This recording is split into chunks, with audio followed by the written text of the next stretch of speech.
Well, good afternoon, everyone. As you know, we have S1 on the floor.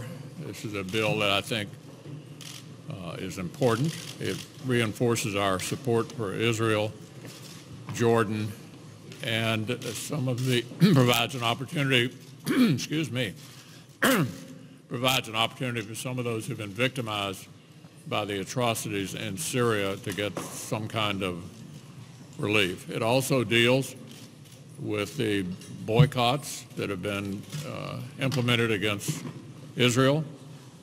And I'm glad that we were finally able to get on it. As you know, we were kept from getting on this during the shutdown, which is quite different from what has happened during previous shutdowns. We continue to do business.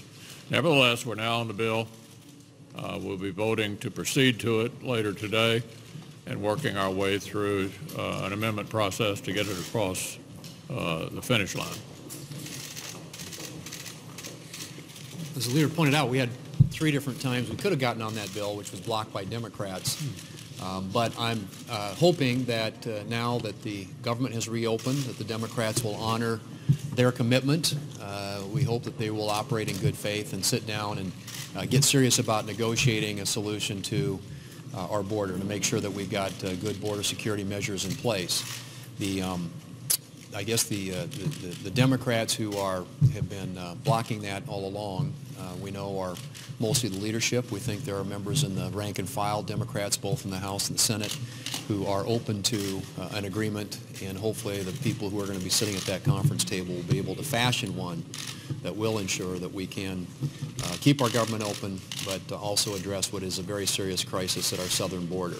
In the meantime, as the leader pointed out, we'll be on S1, an important piece of legislation, work that I think the American people care deeply about, and that is strengthening our relationship with our allies in the Middle East, namely Israel, but also holding those who have been accountable for the atrocities in the Assad regime, holding those people accountable. So it's a good package of bills that a lot of our members have been involved in putting together, should enjoy broad bipartisan support, and I look forward to later in this week to supporting its eventual passage. Well, one of the stories that has taken a back seat during the shutdown has been that about how strong our economy is. The economy right now is firing on all cylinders, and it's been fueled by the tax cuts and the regulatory relief passed by Republicans. 2.6 million new jobs have been created in the years since we passed tax relief. The numbers are astonishing, and people are also seeing more money in their paychecks, more money in their pocketbooks, more money in their wallets, because they're seeing higher wages and lower taxes. The number of jobs being created is actually more than there are people available to fill those jobs, so wages are going up. Additionally, last month, the number of people applying for unemployment benefits is at a 50-year low. I mean, think about that. The year that man first walked on the moon, they had not been as low since that in 50 years. That's how strong this economy is. Republicans are continuing to work for ways to strengthen the economy, more good-paying jobs. At the same time, you hear the Democrats talking. They want to do things to put on the brakes on the economy. They want to raise taxes. They want to reinforce and put into place new regulations. All of those things are going to hurt what we've been doing with jobs and our focus on jobs, the economy, paychecks, and prosperity. Thank you, Leader, and thank you, Chairman, very much. Today, I would like to visit a little bit about the bill that we have in front of us on the floor of the Senate.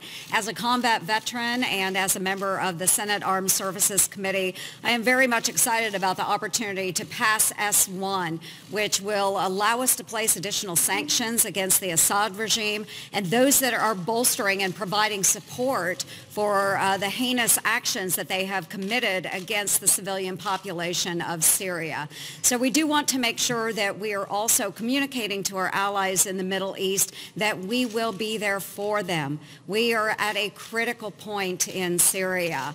So in addition to S1, we will have amendments that we will be looking at. One that I will be supporting is one that the leader will be putting forward, and that is one that allows us to take a look at the situation on the ground in Syria and make sure that through an enduring effort we have defeated ISIS and al-Qaeda in the region before we completely withdraw American troops. So again, going back and reassuring our allies that we are committed not only to the region, but to their efforts as well. So I'm excited about this opportunity, again, strengthening our resolve in the Middle East, doing the right thing by making sure we are defeating ISIS and ridding the world of Al-Qaeda. So thank you. I appreciate the time this afternoon.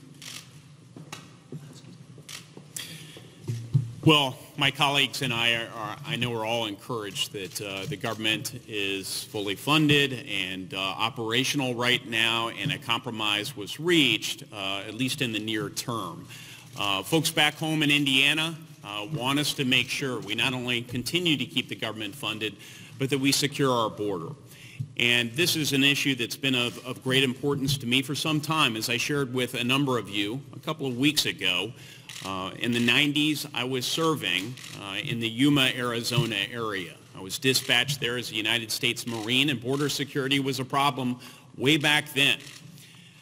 Border security can be accomplished not just through putting boots on the ground, not just through investments in technology, but also by investing in physical barriers. So it's just my hope that as my Republican colleagues try to work with Democrats on this issue, Democrats understand that a physical barrier it has always traditionally been and should, on a going forward basis, continue to be part of that border security mix.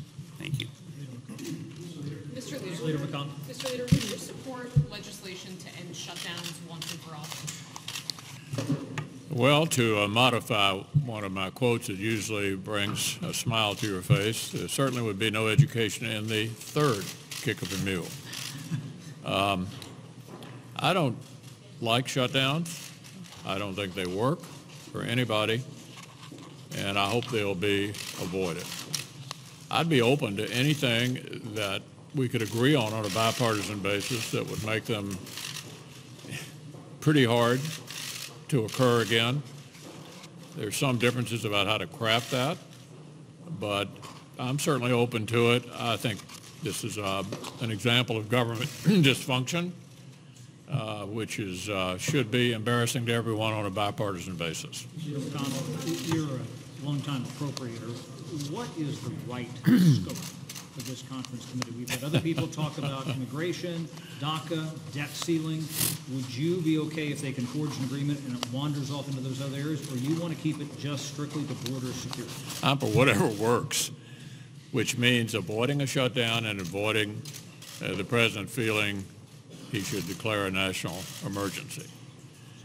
Exactly how to do that, as you all know, has been quite challenging. So that sounds like broader scope. I'm for narrow or broader. I'm for whatever works that prevents the level of dysfunction we've seen on full display here the last month, and also doesn't bring about a view on the president's part that he needs to declare a national emergency. To predict going in exactly what that is impossible. Mr. Leader, would you support it? The president's top intelligence advisors testified today and contradicted the president's views on Iran, ISIS, North Korea.